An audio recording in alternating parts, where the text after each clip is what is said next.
Welcome to today's Explainer. We are jumping right into a story that completely redefines the concept of a high-stakes thriller. Seriously, imagine a world where the simple act of opening your eyes is an immediate death sentence.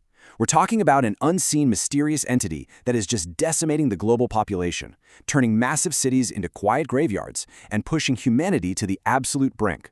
Today, we're breaking down the harrowing journey of a mother and her two kids as they make one last, desperate attempt at survival. The tension is palpable, the stakes are unimaginable, and the fundamental rules of the world have completely changed. Okay, let's dive into this. If you take off your blindfold, you will die. This is exactly how we are introduced to Mallory. And let me tell you, she isn't speaking to her children with the usual warmth of a mother. Her voice is laced with this harsh, terrifying reality. She delivers this opening ultimatum to two incredibly young children right as they're preparing to navigate a raging, totally silent river. She tells them it's going to be a long, dangerous trip, but under absolutely no circumstances can they remove their blindfolds. If they do, they die. It's a deeply unsettling way to kick things off, but it instantly establishes the terrifying parameters of this new reality. Section 1. A blind journey begins. Just imagine the immense tension of navigating a river where you are completely stripped of your primary sense. Mallory and the children are surrounded by the terrifying silence of an abandoned world, broken only by the rushing water and their own racing heartbeats. To survive out there, they have to rely entirely on their hearing. Every splash, every rustling leaf, every unknown sound could literally be a threat. It's an atmosphere of pure, suffocating dread, and a really fascinating look at the absolute extremes of sensory deprivation. And here is what makes this journey truly devastating. These kids are just 4 years old. Now, parenting toddlers is hard enough on a good day, right? But doing it blindfolded during an apocalypse, that's a whole new level. Notice how Mallory interacts with them too. She doesn't use names. She strictly calls them boy and girl. Now, this isn't out of cruelty. It's actually a desperate psychological defense mechanism. In a doomed world where death can happen in the blink of an eye, she's terrified of forming a deep emotional attachment. She fears that if she loses them, she simply won't be able to survive the grief. Let's move to and see how this builds. To understand how a mother is forced into a corner where she has to blindfold her own children, we really need to flash back. 5 years ago, mass suicides in Europe. 1 week later, the safe house. 0 years ago, present day on the river. Back then, Mallory was a pregnant painter completely detached from world events. But her sister Jessica was worried. The news was reporting a wave of inexplicable mass suicides sweeping across Russia and Europe. Some called it a collective madness. Others thought maybe it was a virus. For Mallory, it just felt like a distant problem, until the horror arrived right at her doorstep. Section 2. When the world went mad. The true horror begins during a totally routine hospital visit. As Mallory is leaving her checkup, she witnesses something that defies all logic and sanity. A woman in the hospital suddenly begins bashing her head through a glass window, repeatedly, until the horrific end. This isn't a disease spreading. It is the physical arrival of the unseen entity in their city. The chaos that erupts on the streets is sudden, and it is absolute. People are inexplicably driven to self-destruction. We're talking deliberate car crashes, people jumping into fires, leaping off buildings. But the absolute gut-wrenching moment is when Mallory's own sister, Jessica, sees the entity while driving. Her eyes fill with this unnatural terror. She deliberately flips the car, crawls out, and calmly walks directly into the path of a speeding truck. In a matter of minutes, the streets transform into a graveyard of inexplicable suicides. Section 3. Rules of the safe house. Fleeing those apocalyptic streets, Mallory is pulled into a nearby home, finding a diverse and incredibly tense group of survivors. You've got Douglas, a strict and deeply paranoid guy who trusts absolutely no one, Tom, who steps up as a helpful and steadying presence, and Olympia, who, like Mallory, is also pregnant. The paranoia immediately sets in. The windows get taped up and covered in newspaper, the outside world is completely sealed off, and the psychological toll of this intense confinement really begins to fester. Which brings us to a really fascinating question. Can digital screens bypass the entity's deadly curse? Inside the house, a tech expert named Greg comes up with a seemingly brilliant theory. If looking at the entity directly with the naked eye causes madness, what if you look at it through a digital filter?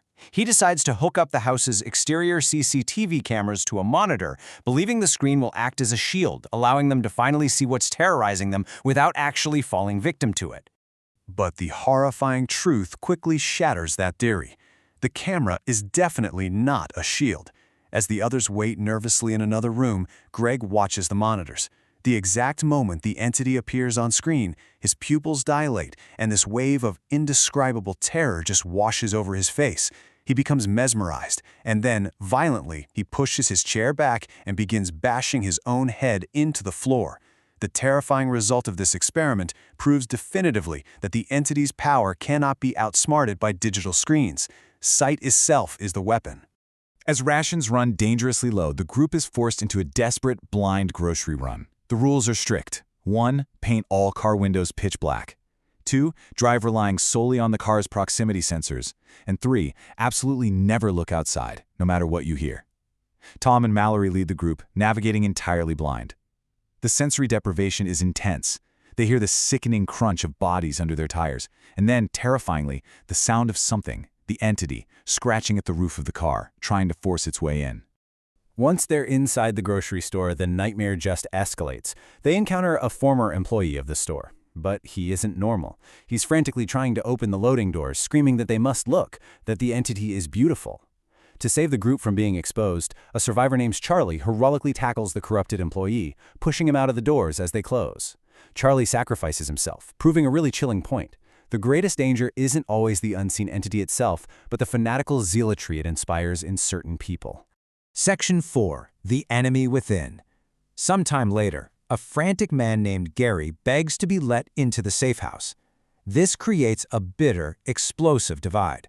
Douglas, fueled by sheer paranoia and survival instinct, demands they leave him outside. But Mallory and Olympia, driven by compassion, overpower Douglas and let Gary in. Let me tell you, it's a decision that will change the fate of everyone in that house. And this brilliantly illustrates the horrifying duality of this apocalypse. As Gary settles in, we learn a terrifying new rule. The entity destroys humanity in two completely different ways. Normal victims suffer an instant, uncontrollable urge to take their own lives. But the corrupted, often individuals who are already mentally unstable before the outbreak, actually survive seeing the entity. However, their minds are violently twisted. They become obsessed with forcing everyone else to open their eyes and look at the beauty of the creatures. They act as deadly missionaries for the end of the world. So, we are left with a massive, suspenseful question. Is Gary a desperate survivor or a deadly threat? The suspense reaches an agonizing peak because, at the exact moment Gary is downstairs alone, Mallory and Olympia simultaneously go into labor in the upstairs bedrooms. The entire household is distracted, completely focused on bringing new life into this nightmarish world, leaving the safe house incredibly vulnerable to whoever or whatever Gary truly is. Well, the answer is devastating. Gary is one of the corrupted. While everyone is distracted, he methodically rips down the newspaper from the windows, flooding the house with deadly light. He marches upstairs, forces a laboring Olympia to look out the window, and watches as she jumps to her death. He violently stabs Douglas with a pair of scissors. It is an absolute massacre.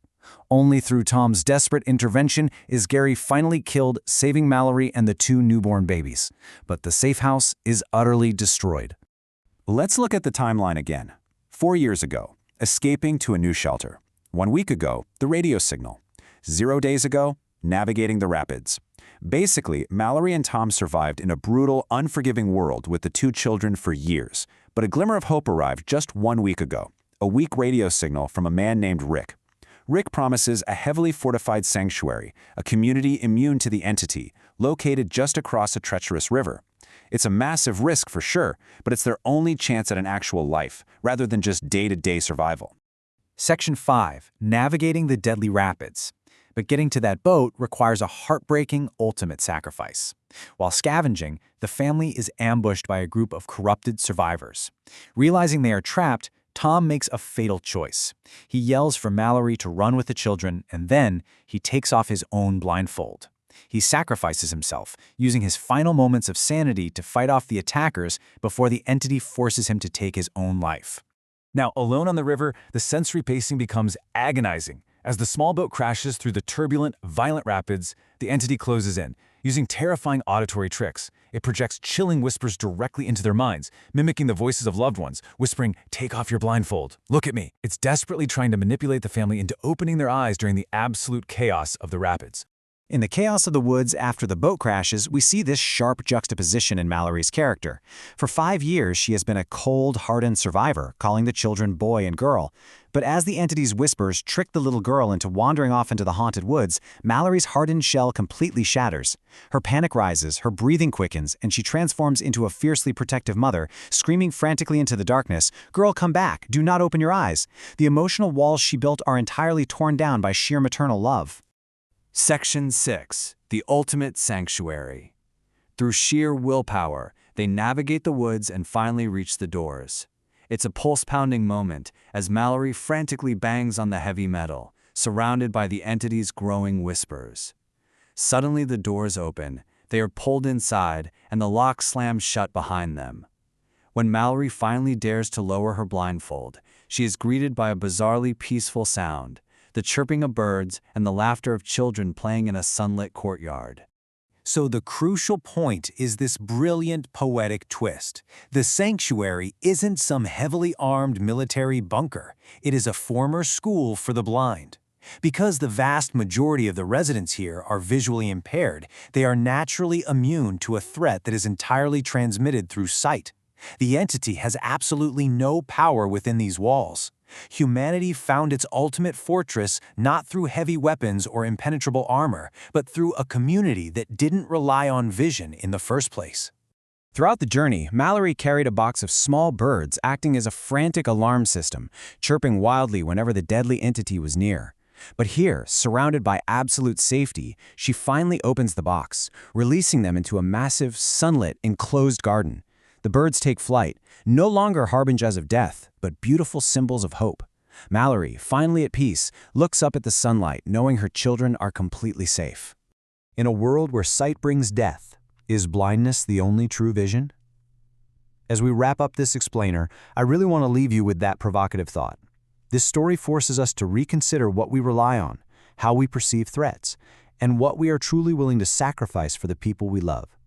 It is a profound look at survival and the incredible, enduring strength of the human spirit.